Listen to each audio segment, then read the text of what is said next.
You know that basic human drive we all have? The one to survive, to achieve, to become, well, more. But what happens when that drive goes horribly, terrifyingly wrong? Today we're diving into a pretty chilling answer to that question through the myth of the Wendigo. And we're not just looking at it as a monster, but as a deeply unsettling idea. And this, right here, this is the key to the whole thing. It's about a journey. The journey from what we call the will to power, that essential human drive, to something twisted, a destructive, all-devouring will to consume. This isn't just about becoming a monster, it's about becoming an emptiness, a walking, starving void. So to really understand the monster, you have to first understand the human it used to be.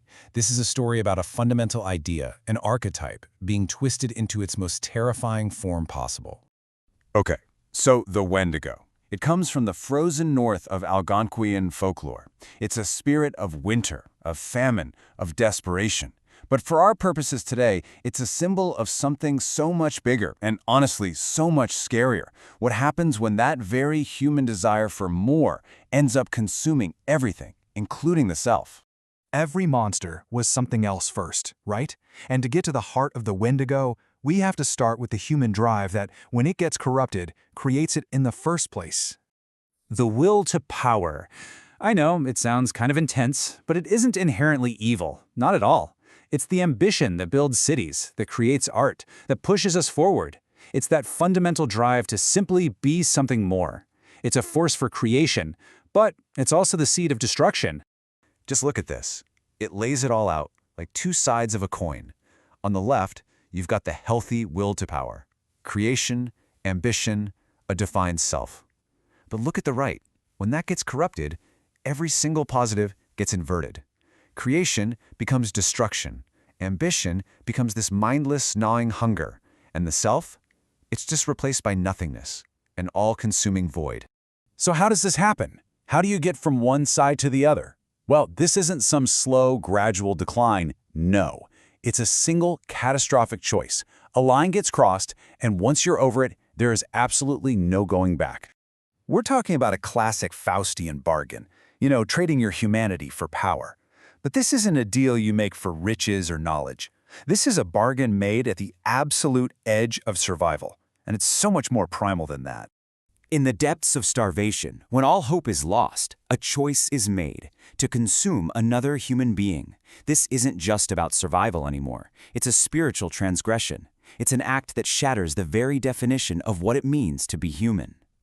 And that's the thing you have to understand. The transformation isn't a punishment from some outside force. It's the result. By consuming another person, you basically declare that nothing in the universe is more sacred than your own hunger. You rewrite your own existence around that one single fact. So what do you get for this terrible choice? What's the prize? Well, this is where it gets really twisted. The reward is the curse. Is this tragic three-step process. First, the transgression, the act itself. Then, you get the curse, which looks like a reward. Inhuman strength, immortality. But step 3, that's the catch. All of that new power is chained to an eternal, gnawing hunger that can never, ever be satisfied. Think about it. Every single one of these so-called gifts is a form of torment. You get strength, but only to hunt. You get immortality, but only to starve for eternity. You get a heart of ice. And eventually, every memory of who you used to be is just erased by that relentless, relentless hunger. So this brings us to the final state, the end game. What's actually left after the human has been completely hollowed out by this hunger? The will is gone. Only the hunger remains. That original drive for ambition, for creation, for selfhood, it's annihilated. The person is gone. There's no one driving the machine anymore. Just an engine of pure, mindless consumption.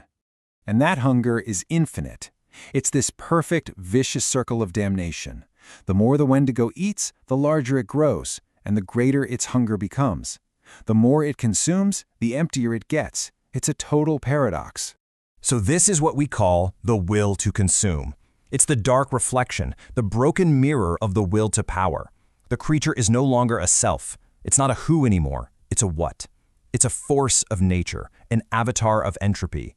It is the logic of consumption made flesh, with only one purpose, to devour until there is nothing left. So I'll leave you with this question. This ancient myth is a really powerful metaphor, isn't it? Especially for our own time. In a world that's all about endless consumption, what happens when our drive to have completely overtakes our drive to be? What happens when the hunger is all that remains?